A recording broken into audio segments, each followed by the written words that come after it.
यह कहानी एक बड़े शहर में घटित घटना है जहां एक व्यापारी ने अपने नए ऑफिस के लिए एक पुराने महल को खरीदा।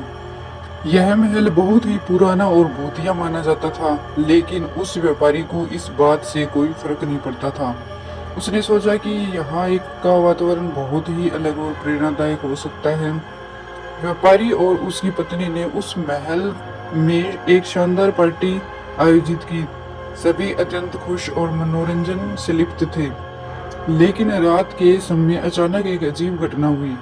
एक महिला अपने बच्चे के साथ वहां आई जो खेल रहा था। उसका बच्चा अचानक खो गया। लोग उसे ढूंढने लगे, लेकिन कहीं भी बच्चा नहीं मिला। उस महिला ने बहुत ही बेचैनी से अपने बच्चे को ढूंढा, लेकिन कुछ नहीं मिला। तभी व्यापारी ने दीवारों से लगी अजीब सी आवाजें सुनी। वह और उसकी पत्नी तेजी से उस दिशा में दौड़े और वहां उन्होंने अपने बच्चे को खोजा।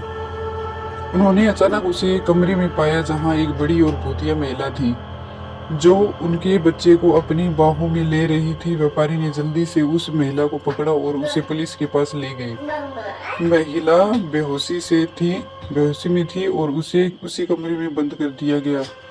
उस महिला का परिचय होते हुए पता चला कि वह पहले उस महल में रहती थी और वहां कई बच्चों को अपनी भूतिया समर्थन से अपने पास ले आती थी।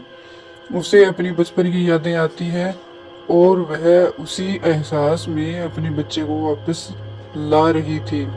व्यापारी और उसकी पत्नी ने उसे अस्पताल में भर्ती करवाया जहां उसका इलाज शुरू हुआ। वह महिला अब भी कभी कभी उसी कमरे में दिखाई देती थी, लेकिन अब वह किसी को नहीं ले जा पाती थी। उस महल में अब भी वह भूतिया और अजीब वातावरण बना रहा था, लेकिन किसी ने उसे फिर से नहीं देखा।